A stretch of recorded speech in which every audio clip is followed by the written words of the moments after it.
ابھی رمضان کا مہینہ گزرا تو یہ بھی تقوی ہی کے لیے اللہ نے فرض کیا تھا روزہ ہمارے اوپر.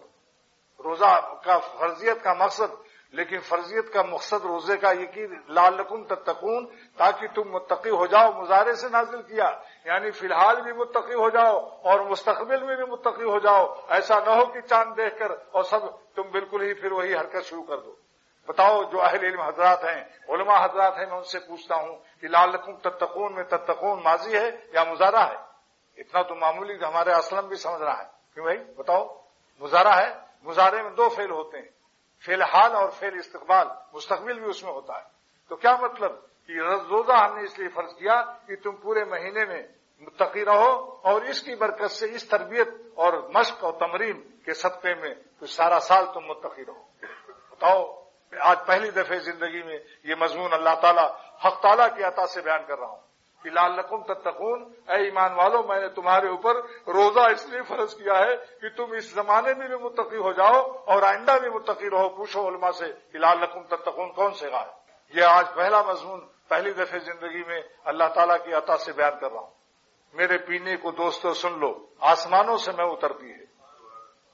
اللہ تعالیٰ اپنے عاشقوں کو آسمان سے پلاتا ہے، اور کافر جو ہے زمین والی پیتا ہے، اور وہ پی کر پیشاب لگتا ہے اس کو، اور ان کو پی کر دل میں اور سینے میں انوار کے دریا بہتے ہیں.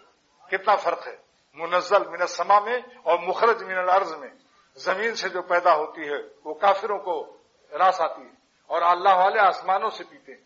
اللہ کی رحمت سے یہ مضمون عطا ہوا کہ رمضان کا مقصد یہ ہے کہ تم رمضان میں بھی متقی رہو، اور رمضان کے بعد بھی لعلکم تتقون. علم عظیم اللہ تعالیٰ نے عطا فرمایا آپ لوگوں کی برکت سے کہ مستقبل میں بھی متقی رہو. یہ نہیں کہ بس چاند نظر آیا اور بس سینما میں لگا لیا لائن اور سارے گناہ جتنے تھے سارے گناہ شروع کر دیے. یہ طریقہ، یہ اس شخص نے رمضان کا مقصد فوت کر دیا.